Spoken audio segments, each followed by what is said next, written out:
বেশ কয়েক বছর আগে মুখ্যমন্ত্রী মমতা বন্দ্যোপাধ্যায় চপ শিল্পে জোর দিতে বলেছিলেন যুব সমাজকে। শিক্ষিত বেকার যুবকদের বাড়িতে বসে না থেকে চপের দোকান খুলে রোজগারের পরামর্শ দিয়েছিলেন। বলেছিলেন এটাও তো একটা শিল্প, যা পরে বাংলার রাজনীতিতে চপ শিল্প কটাক্ষে পরিণত হয়। বুধবার ফের মুখ্যমন্ত্রী মমতা বন্দ্যোপাধ্যায়ের মুখে বিকল্প উপার্জনের পথ। এবার চা ঘুগনির ব্যবসা করতে বললেন মমতা। বুধবার রাজ্যের ব্যবসায়ীদের নিয়ে নেতাজি ইন্ডোর স্টেডিয়ামে আয়োজিত এক অনুষ্ঠানে মমতা বলেন, ১,০০০ নাও, দুটো চায়ের কেটলি কেনো, ঘর থেকে কিছু চা নিয়ে চা তৈরি করো, আর বিস্কুটও নাও।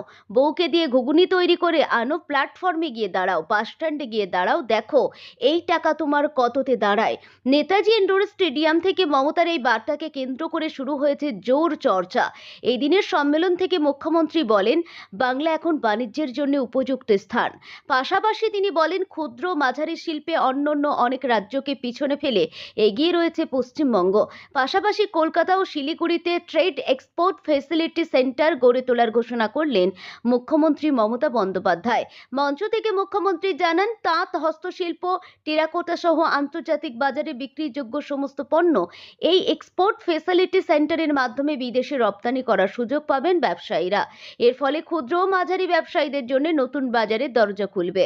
মুখ্যমন্ত্রী আরও জানান, রাজ্যে বিজনেস টু বিজনেস হাব তৈরি করা হবে।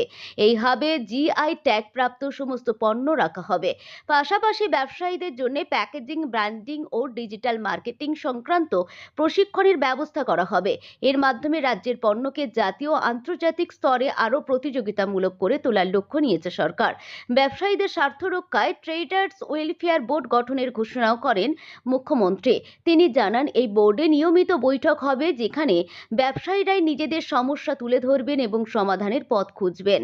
সরকারি আধিকারিকদের উপস্থিতিতে একটি সিঙ্গেল উইন্ডো ইন্টারফেস তৈরি করা হবে, যাতে ব্যবসা সংক্রান্ত সমস্যায় দ্রুত নিষ্পত্তি সম্ভব হয়। জেলার প্রতিনিধিদের পাশাপাশি জেলা শাসকরাও যুক্ত থাকবেন। ফলে পুরুলিয়ায় ব্যবসা সংক্রান্ত সমস্যা হলে আর কলকাতায় আসার প্রয়োজন পড়বে না, জেলাতেই সমাধান মিলবে। এছাড়াও ট্রেডস পোর্টাল চালুর কথা ঘোষণা করেন মুখ্যমন্ত্রী। তিনি বলেন, সরকারি কাজের পেমেন্ট পেতে দেরি হওয়ায় বহু ব্যবসায়ীর বিনিয়োগে সমস্যা হয়। এই পোর্টালে কাজ শেষ হওয়ার তথ্য আপলোড করলে সংশ্লিষ্ট ৭২টি ব্যাংকের মাধ্যমে নির্দিষ্ট সময়ের মধ্যে ব্যবসায়ীদের প্রাপ্য অর্থ মিটিয়ে দেওয়া হবে। এর ফলে ব্যবসা বন্ধ হওয়ায় আশঙ্কা কমবে বলে আশা প্রকাশ করেন তিনি। এদিন বক্তব্যের শুরুতেই ক্ষুদ্র মাঝারি শিল্পের উন্নয়নের চিত্র তুলে ধরেন মুখ্যমন্ত্রী। তিনি জানান, বাংলায় বর্তমানে ৬৬০টিরও বেশি এমএসএমই ক্লাস্টার রয়েছে এবং প্রায় ১,৩০,০০,০০০ মানুষ এই শিল্পের সঙ্গে যুক্ত। মহিলাদের অংশগ্রহণের কথাও বিশেষভাবে তুলে ধরেন তিনি।